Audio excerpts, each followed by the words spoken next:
All right, welcome to the 5 a.m. grind. Harris, what's up, man? Nothing much, man. What's up with you? Good. It's going well. You see, I got a haircut. If you're Nice. listening to this on the podcast, you wouldn't know. But if you're watching this on YouTube, finally got a haircut. We're out of lockdown in some regions in Ontario. Oh, wow. Oh, so you actually went to a barber? Yeah, I actually went to the barber. Double masked it, did everything, took all the precautions, and then got a haircut. That's good. I get my wife to cut my hair. How's that working out? It's all right. There's a lot of fighting. Man, And it that's takes hilarious. about 45 minutes. 45 minutes. That is. At least it's free. Yeah, I You don't just know. have to deal with all the Yeah. arguments and The the fight. cost is not monetary. That's all. Yeah. That is hilarious. All right, so I thought for this week's topic, we'd cover dealing with uncertainty in life, right? And I thought the questions we'd go over are, how do you deal with uncertainty as an entrepreneur? How do you project confidence while still being uncertain about yourself? Mm-hmm. Third, most adults look like they have their act together. Do they really? And then last but certainly not least, in life's big decisions, how do you deal with uncertainty? So do you want to hit the first one? You want me to? Okay. Yeah. As an entrepreneur, how do you deal with uncertainty? Because I'm sure you face uncertainty all the time, whether it comes to business decisions, trying out a new business venture. How do you deal with things that are uncertain? I think, so let me just start off with what I think a habit that I had. Yeah. And I feel like a lot of people, whether they're starting a business or just in general, a lot of people have, they try to take uncertainty out of life. They do. Yeah, and they try to frame things in a way as if they know what's coming. And it's kind of trained with, like, you know, if you look at if you've ever worked in finance or accounting and you've done forecasting, they'll tell you, oh my God, the next 12 months, these are our sales. Yeah. When they have no clue. Sales projections. Yeah. We have no clue what's going to happen, all right? This is how much it was last year, where we want like 3%, 5%, 10% growth, and this is what it is.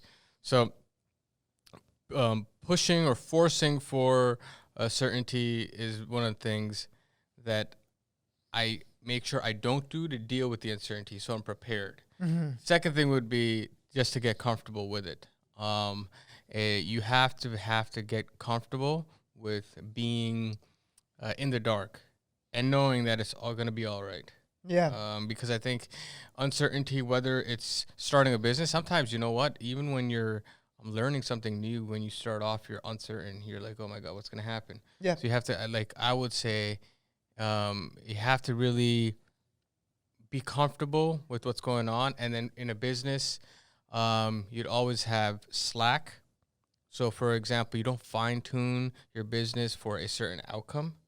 You always are pursuing, you're flexible. So if things go one way, you can pivot one way. If things go another way, you can always pivot another way. And so have that slack there so that you're not fine-tuned for one particular outcome, and constantly be brainstorming for new ideas and things that you could be doing. One of the best ways to overcome uncertainty is in a way creating your own future. By that I mean, like, you know, like you're not waiting for the market to go one way or the other, and then your business is responding. You're actually making the market move to where you want to go. Yeah, I actually really like that. I have a quote for this, and that is, when nothing is sure in life, when nothing is certain, everything's possible. I think in general in life, people look at uncertainty and they think of it as they think the lack of certainty, so uncertainty, as a downside in life. Yeah. They're like, if something's not sure, that's automatically a risk. Yeah. People never see as something being unsure as, look, if it's not really certain, there could be a bad side. That means there's downside. I don't know. Let's say if I was making, if it was uncertain if it wasn't predetermined that I was going to make $1,000 next week, I could lose it, right? Because it's not certain. But the other side of the equation that usually gets missed in uncertainty is that there's always upside too. That's why a business is quite interesting, because yes, there is downside, there is a risk, but the uncertainty also brings a risk to the upside, right? There's upside as well. Yeah. It's both ways, right? A lot of people just focus on the downside, I find, with certainty. They're like, oh my God, there is uncertainty in this. Back away from it. Don't do it. because it's very risky. But the fact that there is risk involved also means there is potential upside. I think the aversion for loss is greater. Yes, as human beings, yes. You read this in a lot of behavioral economics books, that people are just loss averse in general. They'd rather prevent losing $1 than gaining 10. Yeah. So. Let's talk about this in another form as well. I don't have this question written down, but entrepreneurs deal with uncertainty all the time. You would argue that someone with a job deals with less uncertainty because they have a very predictable income. But do you think that's really true? Does having a job really mean that you don't have uncertainty? I think we've discussed this several times. Yeah. It's like, I think the job has more uncertainty. You just are masked from it, so you think there isn't. It's the illusion of certainty, right? Yeah, because whether or not your job is going to be there tomorrow is to a great deal in someone else's hands, right? You can perform as well as you want, but is the business growing, and who's making those decisions if it is, right? How are the sales going? Is it growing? Is it flatlining? Is it going down? Who's making all these decisions? Who's making the decisions on how big certain departments are?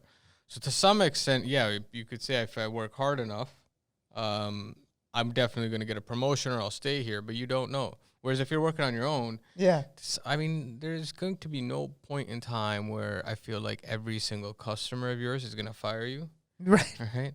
So the probability of that is low. So you might get fired. You're definitely going to get fired. Sometimes, you and a client or a customer just don't see eye to eye, which is perfectly fine. But it should, if your business is set up straight, it's not going to be an end game. Yeah. And it's quite interesting that a lot of people sometimes feel because they have a secure job, I'll put this in quotes, right? Secure job, that they're shielded somehow from uncertainty. But usually when you work in some business or even at a company, the company always faces uncertainty, right? In the marketplace, when it's competing with its competitors, going after customers, etc. There's an element of uncertainty involved in business that your company deals with. You're not necessarily shielded from it. You might have the illusion of security, but that's not really true.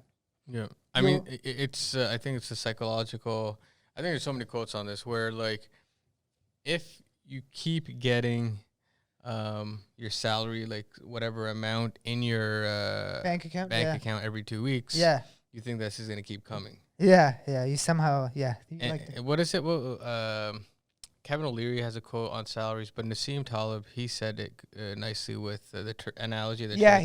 He does. I think the quote is, there are 3 of the most harmful addictions known to humankind. Number 1 is carbohydrates. Number 2 is heroin, and 3 is a monthly salary.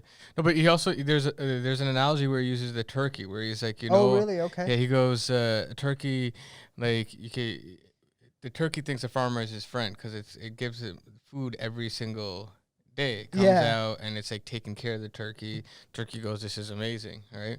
Until the day before Thanksgiving when it gets its head chopped off, right? So, and you don't see it coming, but when you don't see it coming, it doesn't mean that now it's like a life-ending event type of deal. Now, nobody getting fired is a life-ending event. Yeah. But it's more like you think, okay, you're getting paid, so you get comfortable. Just like, the poison, the carbohydrates, and what else was it? The heroin. Heroin. So you get comfortable, you get addicted, but then when they need to get rid of you, it doesn't really matter. Yeah, it's a very strict business decision, right? It's like, we need to get rid of excess, and you're part of this. And I think what we're saying essentially in life is that it's the saying that everyone has heard: the only certainty in life is uncertainty, and we deal with it all the time. It's just something you should get comfortable with. I guess to move it on here then, how do you project confidence while still being uncertain about yourself? Because a lot of people are like, I'm not sure about something, but how do I act confident as well? Do you know what I mean? Yeah. It was something, to be honest, I'll insert a personal anecdote here. It was something I struggled with as well. I was like, how do people act so confident when they don't know the answers to everything in life, right? Because a lot of people, you're like, oh, this CEO or this business owner or this entrepreneur, they project so much confidence. They sound so good. They're so well spoken, but they're uncertain about themselves at the same time. Like, how do you balance the two? That's something I've struggled with from time to time. I think the way I've dealt with it Yeah. is that you start to learn that in life, nobody's really figured out everything. Yeah. Nobody's an expert on anything. People Yeah. are uncertain about stuff all the time. But that doesn't mean that you therefore use that to have a lack of confidence. It's just form an opinion about yourself, have your justifications, and know that sometimes you'll be right, sometimes you'll be wrong. And the biggest asset you can have is when you're proven wrong, is you learn to pivot, adapt, change, and learn. That's something I've had some struggles with this, to be honest. Like before, whenever I was uncertain about something, I used to be like, oh my God, I can't be confident about this. I used to really I think earlier on in life, I think there's just a lot going on, man. It's like When you're younger? Yeah, because you got like a lot of figuring out to do. And I do feel like at that point, if you try to pretend that you're confident, it actually does you more harm. Right. Because you're not spending that energy to figure things out. Yeah. But I feel like the question was, project confidence during uncertainty. I think that it's kind of like in any kind of sports, right? Like professional athletes do not know what a particular game is going to throw their way. Yeah. But they have the tools down, the different moves, the form, and all of that. So I feel like in business, there's form, there's tools and stuff like that. So if you acquire, it doesn't matter about the economic uncertainties. You know how to play the game. So whatever happens in the game, you're fine with it. Yeah, yeah. Right? Actually, that's a good analogy because as players as well, like let's say Michael Jordan didn't win every single game he was part of, right? He lost some too. But that doesn't mean you enter the game being unconfident about yourself. You give it your best shot. And sometimes you say, hey, you know what? Some things might work, some things might not. But that doesn't mean I lose confidence in myself, whatever the outcome is. I should still be confident. I should be decisive. I should control whatever I can control, which is really myself, my outlook, my attitude, my mindset. But then whatever the world throws at me, I'll have to learn and adapt and take that accordingly. Yeah, no, and it's increasing if you're hardworking and not just hardworking, but I guess just you have a desire to improve yourself. Yeah. Instead of acting confident, you're constantly adding more tools to your war chest of life. Yeah. Right? Yeah. On how to deal with different issues, right? Different types of stresses, different types of things that happen in life. There's tons of stuff that goes on. And I think for most people, and I think we've talked about this in an earlier podcast, I think they tap out after like undergrad. And I feel like that's just... They want to coast. Yeah, they're coasting. So now the thing is when you're younger, you're going through all these new experiences. And so you're kind of ready to some degree. Some are more ready than other to handle new experiences because that's your norm. Every 4 years, you're going through something new. But then, like, for us, for example, at our stage, where a lot of people have been out of undergrad for 13 years. Jesus Christ. 14 years. I think Damn, dated we're old. ourselves. We're old. But yeah, so it's like they're out for quite some time, over a decade. Yeah. So now if you have an experience of any kind of push during that time, and serious push, not like I don't know, like just things where I wasn't able to like buy the house that I wanted or something like that. I'm talking about like serious adversity In life. Yeah. Then if something were to pop up, you're going to be like in shock. Yeah, it's going to rattle you. Yeah. You mentioned something which I thought was quite interesting. Do you think hard work eliminates or reduces uncertainty? Because do you think that happens? The harder you work, the more you lesser the uncertainty about a certain decision. I mean... Could you mitigate it? Is what I mean. Could you control it somehow? I mean, it depends on what kind of hard work. If you're working hard and smart at the same time, definitely. Yeah. But if you're just kind of like doing the same thing over and over again, and you're busy. It's busy work, right? Busy work could be mistaken for, I guess, hard work. Yep. I don't think that's going to bring down the uncertainty. Yeah. I don't think, maybe what I'm trying to say is that you can't eliminate it, but you can certainly reduce it to a certain extent, right? Because, like, let's say there is a decision to make. You can certainly plan. You can learn to be adaptable, learn to change, learn as you go along, etc., and then sort of mitigate the risk associated with the uncertainty about something. Now, I definitely think you can mitigate it. But again, like the hard work, sometimes I feel like people are just working to be busy, to tell themselves they're doing something. Yeah. right? Yeah. It's not actively trying to understand something that they don't know and trying to solve a problem. Yeah. If you are a problem solver and you're working hard, you can mitigate the risk.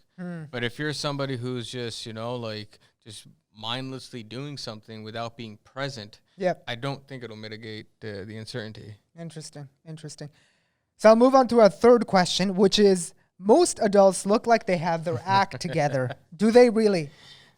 Excuse me. So this is something I used to think in my 20s as well. Because you're looking at your manager, you're looking at people, your boss's boss or whatever it is, or people on TV, CEOs, entrepreneurs, and you're like, whoa, they seem like they have everything together. They're so well put together. They present so well. But do most adults, have they figured out everything there is to know about life? So I think that the thing is I think people, when you see your boss at work, Yeah. it's like a Instagram picture snapshot of who he really is. It's right? like the good side only. Yeah, it's like those things where like I've seen it where people go on vacation, Yeah. and they're fighting the entire time. Right? They could be there for like 2 days and they're just at each other's throats the entire time. But during those 2 days, they managed to take like a few pictures, right? Maybe like 5 or 6, put them on Instagram. People are like, oh my God, they had so much fun. This must be amazing. I'm like, no, actually I was there and I saw that these guys weren't having fun. So I feel like that's what it is. Like the CEOs and all that stuff. It's like, yeah, they're presenting themselves a certain way to the public. And CEOs, if you have enough money, man, you got a public relations manager and all That's that. true. They're You managing, get coached. Yeah, you're managing everything. Like they're managing what articles are being put out, what they're saying about you, what the words coming out of your mouth is managed. Everything's managed. So that's just I don't believe that. But like even your manager at work, it's like I feel like a lot of people may know less than 1% of their boss, but and they fill in the rest of the 99% of what's in their mind. Mm-hmm. And so then they think, oh man, this guy must be like really living their life. Yeah, yeah. I think one of the things about this question is that you learn as you grow older is that nobody's really figured out anything. Yeah. Everybody's uncertain all the time. Yeah. It's just some people are better at dealing with uncertainty than others. Yeah. That's all that is. Yeah. That's what it really comes down to. There are people in their 40s who are still very confused about life. Yeah. Right? They also face troubles and problems and unexpected occurrences in their life. And sometimes they get rattled and they have kids, they have families. Yeah. It's tough for them too. So it's hard to say that anybody's really figured it out because everybody's still learning in life. Life is a journey. You learn all the time. When you're in your 40s, 50s, 60s, you might think when you're in your 50s, you might look at yourself in your 30s and you may be like, man, I was stupid when I was 30. Yeah, no, 100%. I mean, you should be saying that. If you did something right, you're definitely saying that. Because if you're growing, you're like, oh man, that was kind of dumb. Yeah, so that's what you learn. I think, people ahead of you don't know, people younger than you don't really know, but that's okay. That doesn't mean you sit down in life and you're like, put your heads in your hands and go, oh my God, I can't figure this out.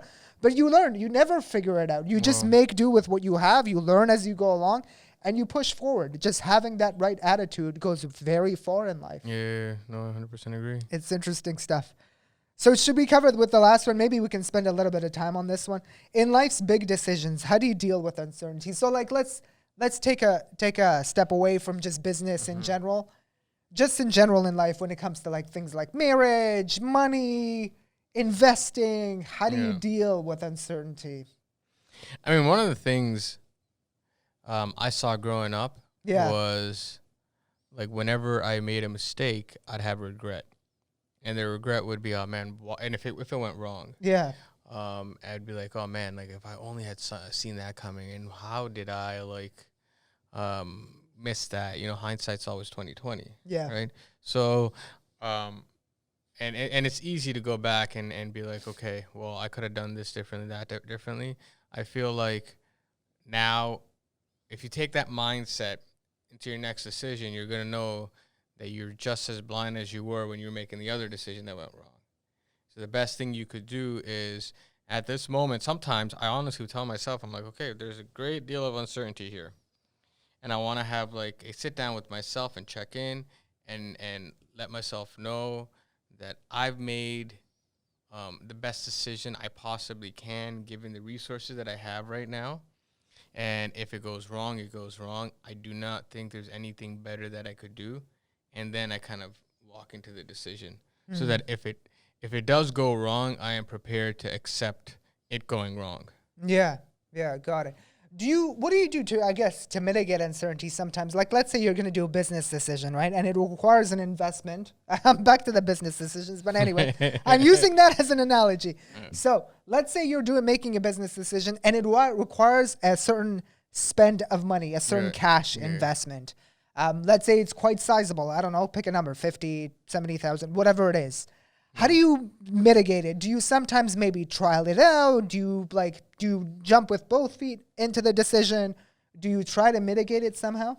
I mean, I don't like jump in for something that's a sizable investment. What I do is I don't want one investment to be the be all end all of everything. Yeah. Right. So I make sure that if you're investing in something, it's not something that's going to destroy you if it goes wrong.